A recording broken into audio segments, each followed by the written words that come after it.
ಇನ್ನು ಜಡ್ಜ್ ಎದುರು ಕೊಲೆ ಆರೋಪಿ ದರ್ಶನ್ ಕಣ್ಣೀರು, ಜೈಲಿನ ಶಿಕ್ಷೆ ಅನುಭವಿಸಲಾಗಿದೆ. ವಿಷ ಕೇಳಿದಂತ ದರ್ಶನ್, ಬೇರೆ ಯಾರಿಗೂ ಬೇಡ, ನನಗೆ ಮಾತ್ರ ಕೊಡಿ, ಸ್ವಲ್ಪ ಪಾಯ್ಸನ್ ಬೇಕು ಅಂತ ದರ್ಶನ್ ವಿಡಿಯೋ ಕಾನ್ಫರೆನ್ಸ್ ಸಂದರ್ಭದಲ್ಲಿ ಮನವಿ ಮಾಡ್ಕೊಂಡಿದ್ದಾರೆ ಅಂತ ಗೊತ್ತಾಗಿದೆ. ಬಿಸಿಲು ನೋಡಿ ಒಂದು ತಿಂಗಳಾಯ್ತು, ಕೈಯೆಲ್ಲ ಫಂಗಸ್ ಆಗಿದೆ, ಕೋರ್ಟ್ನಿಂದಲೇ ಆದೇಶ ನೀಡಬೇಕು ಅಂತ ಮನವಿ ಮಾಡಿದ್ದಾರೆ. ನಿಮ್ಮ ಮನವಿ ಬಗ್ಗೆ ಮಧ್ಯಾಹ್ನ ಆದೇಶ ನೀಡ್ತೇವೆ ಅಂತ ಕೂಡ ಅಲ್ಲಿ ನ್ಯಾಯಾಧೀಶರು ಹೇಳಿದ್ದಾರೆ.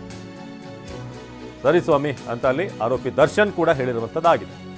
ಮಧ್ಯಾಹ್ನ 3 ಗಂಟೆಗೆ ಆದೇಶ ಕಾಯ್ದಿರಿಸಿದಂಥ ಕೋರ್ಟ್ ಜಡ್ಜ್ ಎದುರು ಕೊಲೆ ಆರೋಪಿ ದರ್ಶನ್ ತಮ್ಮ ನೋವನ್ನು ಹೇಳ್ಕೊಂಡಿದ್ದಾರೆ. ನಾನು ಬಿಸಿಲು ನೋಡಿದೆ, ಒಂದು ತಿಂಗಳಾಯಿತು, ಕೈಯೆಲ್ಲ ಫಂಗಸ್ ಆಗಿದೆ, ಸೊ ನಾನು ಬೇಸಿಕ್ ಏನು ಬೇಕು ಒಂದಷ್ಟು ಈ ಮನೆ ಊಟ ಇರ್ಬೋದು, ದಿಂಬಿರ್ಬೋದು, ಹಾಸಿಗೆ ಇರ್ಬೋದು, ಸೊ ಜೈಲಿನ ಶಿಕ್ಷೆಯನ್ನು ಅನುಭವಿಸಲಾಗಿದೆ. ದರ್ಶನ್ ವಿಷ ಕೇಳಿದ್ದಾರೆ, ಬೇರೆ ಯಾರಿಗೂ ಬೇಡ, ನನಗೆ ಮಾತ್ರ ಪಾಯ್ಸನ್ ಕೊಡಿ ಸ್ವಾಮಿ ಅಂತ ಅಲ್ಲಿ ದರ್ಶನ್ ಹೇಳಿದ್ದಾರೆ ಅಂತ.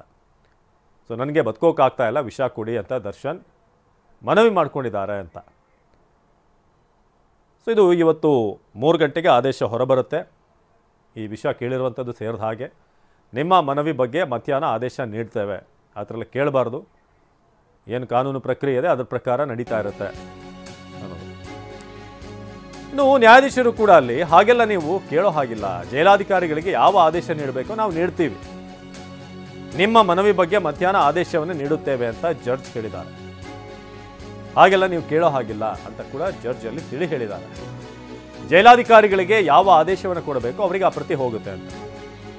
ಇನ್ನು ನಿಮ್ಮ ಅರ್ಜಿ ಏನಿದೆ ಅದರ ಬಗ್ಗೆ ಮಧ್ಯಾಹ್ನ ಆದೇಶವನ್ನು ನೀಡ್ತೇವೆ, ಏನು ನೀವು ಮನವಿ ಸಲ್ಲಿಸಿದಿರಿ ಅದರ ಬಗ್ಗೆ ಆದೇಶ 3 ಗಂಟೆಗೆ ಬರುತ್ತೆ, ಆ ಪ್ರತಿ ಜೈಲಾಧಿಕಾರಿಗಳಿಗೆ ಸಿಗುತ್ತೆ. ಅದಾದ್ಮೇಲೆ ನಿಮಗೆ ಆ ವ್ಯವಸ್ಥೆ ಮಾಡಬೇಕೋ ಬೇಡವೋ ಅನ್ನೋದು ಆದೇಶದ ಮೇಲೆ ಡಿಪೆಂಡ್ ಆಗುತ್ತೆ ಅಂತ. ಏನೇ ಮನವಿ ಮಾಡಿದರೆ ಅದಕ್ಕೆ ಸಂಬಂಧಪಟ್ಟ ಹಾಗೆ ಆದೇಶ ಬರುತ್ತೆ.